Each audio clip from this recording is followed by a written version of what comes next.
Ever checked your blood sugar and seen a spike, even though you haven't eaten a single thing? It sounds like it should be impossible, right? But it's a very real thing, and today we're going to dive into exactly how and why that happens. Yep, you heard that right. Stress, just the feeling of being stressed out, can actually raise your blood sugar. This isn't just some vague idea. It's a real, measurable process happening inside your body. And we're about to unravel that mystery right now. So that's the million-dollar question, isn't it? How on earth can a feeling, the pressure of a deadline or the anxiety before a big meeting, cause a physical change in your blood sugar? Almost like you just ate a slice of cake. Well, let's get into it.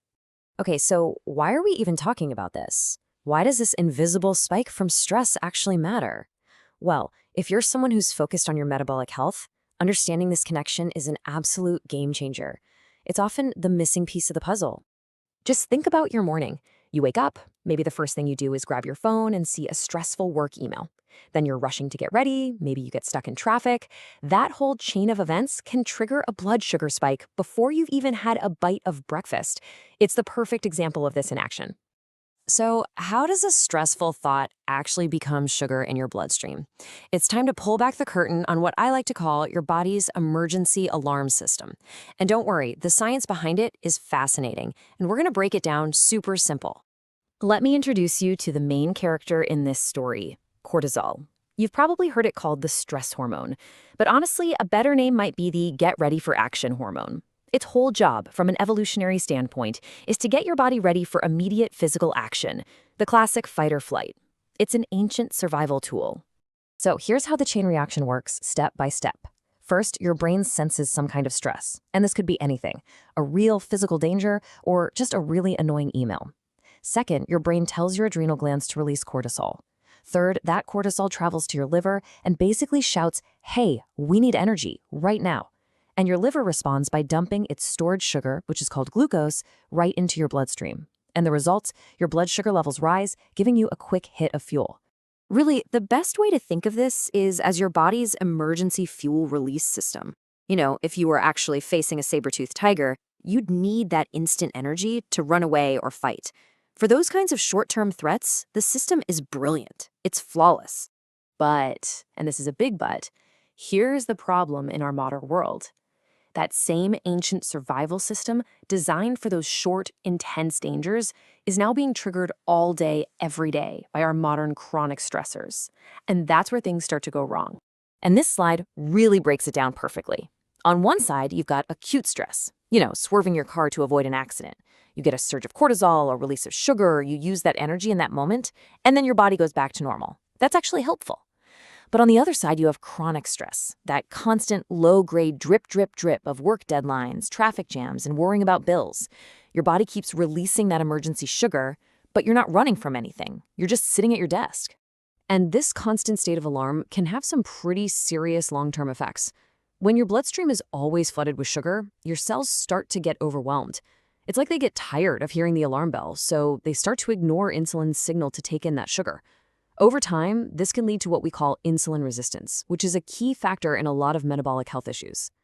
Okay, so that's the problem. But the great news is that you are not powerless here. Far from it. We're going to shift gears now to the most important part of this whole thing, the simple daily habits you can build to manage this response and take back control.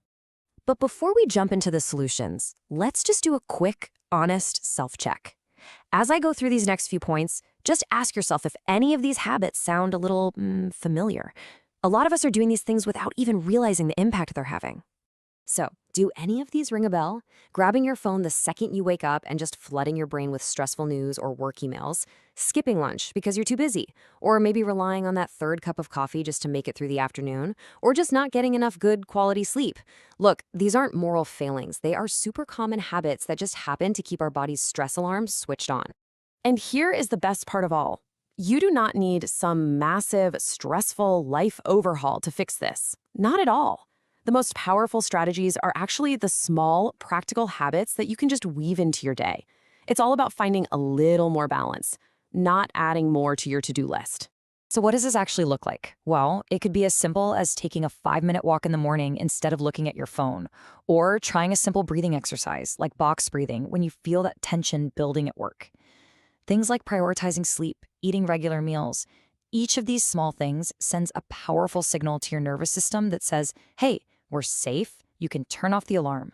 All right, we have covered a lot today, from hormones all the way to daily habits. So let's just boil it all down to the absolute most important things that you should walk away with. If you only remember one single thing from our chat today, please let it be this. Your mental and emotional health are not separate from your metabolic health. They are deeply, fundamentally connected.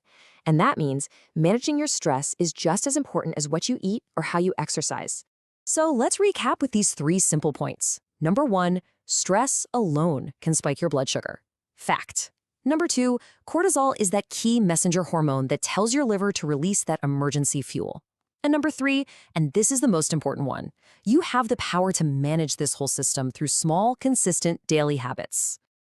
So I'm going to leave you with this question. Not what you can do next week or next month, but what is one small thing you can do today? Maybe it's a 5-minute walk after lunch. Maybe it's just putting your phone away an hour before bed. The best first step is always the one you'll actually do. And of course, just a quick and important reminder. This explainer was created for educational purposes, and it's not a substitute for professional medical advice. For any personal health concerns, please be sure to talk with a qualified healthcare professional. Thanks so much for tuning in.